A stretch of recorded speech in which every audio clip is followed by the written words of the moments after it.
And welcome back to Hannity. A group called American Atheists are not exactly getting into the holiday spirit. Now, here's why. Just in time for Christmas, they put this billboard up in the heart of Times Square in New York. It reads, "Keep the merry, dump the myth." Our very own Ainsley Earhart hit the streets of New York City to see what people thought of this advertisement. Take a look. Ladies, could I ask your reaction about this billboard? Do you see this? It says, "Keep the merry in Christmas, so keep Santa, but dump the myth," and it's a picture of Jesus. What do you think? I don't like it. Why not? Well, why is it easier to believe in a man in a fuzzy red suit than it is about that Christ that lived and was born 2,000 years ago? Jesus is the reason for the season. That's really crazy. I mean, wasn't Santa the myth? I don't like it. Why don't you like it? Because I think Christmas is Christ. Does it upset you to see that? Yes. Why? Ridiculous. Because that's what it's all about. It's about Jesus. This billboard says, "Keep the merry," meaning keep Santa, but dump the myth. They're calling Christ a myth. I think that's wrong. I think Christmas is about Christ. It's the main, it's where it all started. Santa Claus came after Christ. No, not good. We serve a living God. That's his son. He walked this earth. You know, Christmas, the whole holiday season is because of Christ. Putting up a billboard is, unfortunately, as inflammatory as that one is, doesn't really do much to educate people. I had not even noticed that. Horrible. I think it's disgusting. If Christ were here today, what do you think he would say about that billboard? He would be disappointed, I think. You surprised to see that in New York? No, you're not surprised to see anything in New York. What's your message for the people who put that up? If you really believe that, there's no reason to, try to impose your viewpoint on everyone else. So they're saying they should keep you and dump Christ. They're wrong. If they had to dump one, which one would you pick? Wow, joining me on the show, Dave Silverman. He is the president of American Atheist, a group that put up that billboard. You didn't even have your own money. You had to get it from somebody else, a donor? Well, we have lots of donors at American Atheist. All right. I don't really care what your views are. I get it. You don't believe in God. That's fine. You're free to believe whatever you believe. Is it just Christians you're picking on, by the way? In other words, have you ever done a billboard campaign against people that are Jewish or Muslims? Yes, we have. And what have you done against the Muslims? We put up a billboard in Elizabeth, New Jersey that said, "You know it's a myth," in Arabic. And we put up a billboard in Brooklyn that said, "You know it's a myth," in Hebrew. What was the reaction?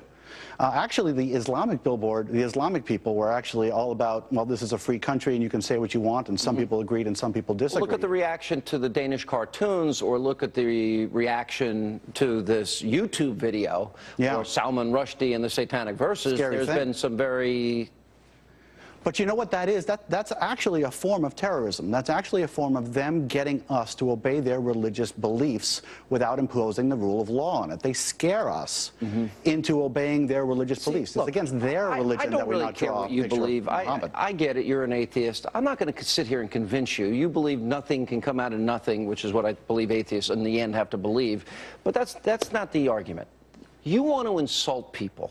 You want to attack them. You want to stick them in the ribs on their holiday, and you just want to be rude and narcissistic and mean. Why? Sean, we have never put up a billboard criticizing people. We criticize religion, and religion is perfectly open market. But people believe in religion. I'm a Christian. I look at a picture of Jesus, and you just want to rub salt in a wound. No. Why are you doing it that? Because this is the time of year when so many atheists who call themselves Christians drag themselves to church against their own will because they think the church... Atheists who call themselves Christians. You don't know Atheists who call themselves Christians. You said it. Well, let me explain what I'm saying here, okay? They drag themselves to church because they think the church is an integral part of Christmas, and it's not.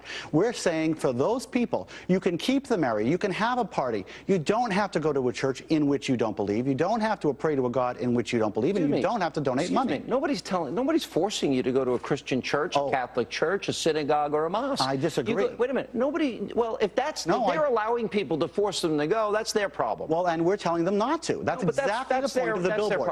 Don't allow people to force you to go to church. We know that a large population of Christians are actually atheists. Yes. if they are really atheists, and they don't have the courage of their convictions. I mean, you're an atheist, you come on this program, and you say you're an atheist. Right. All right, what am I, so? There's a lot of familial and social pressure that keeps atheists in the closet, and we at American Atheists are trying to relieve that pressure.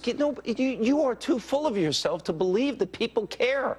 No, they care very much. I don't really care. I know you don't care, Sean, but a lot of people do care, and they care very much because they think they're alone. And we're here to tell the atheists of this country that they are not alone. So they're that weak that they can have their families pressure them and force them into stating they're believers when they're not. I wouldn't say the word is weak. I would say the word is forced by their family and familiar pressures. No, nobody's forced. They're too weak to stand up for their own convictions. I don't want to use the word weak, but I do want to use the word misguided. And we think that it is misguided for an atheist to call himself a Christian or a Jew or a Muslim when they should come out of the closet and give the gift of honesty this year to their family. It's the greatest gift. So what happens when you die? What do you think happens? You die, just like everything else in the universe. Yes. That's it. There's nothing else. It's not a pretty picture. This is it. There's no fantasy here. The reality is that every living thing dies. Let me ask you this. Do you believe in the Big Bang Theory? Do you believe in evolution? Yes, of course I believe in evolution. Evolution is now, my next question is, so where did all of those molecules and energy come together to collide to create universes within universes, the sun, the moon, the stars, the planets, human life, animal life, and plant? That just happened randomly by accident. The fact is... So nothing came out of nothing. The opposite is God did it, and where did God come from? He came from nothing. Did he have parents? Did he have a creator? No, it's not a difference. Because you're looking at this from a very narrow, egotistical vantage point. It's not about ego. It's about science, You can't believe there's something greater than you. No, that's not it at all. The fact is that in absence of knowledge, if we don't know something, that's not evidence for an invisible magic man in the sky. That's evidence for the fact that we need to learn more. That's what it means. Good to see you. Hey, thanks for having me on the show. Merry Christmas. Happy holiday, Sean. And that is all the time we have left this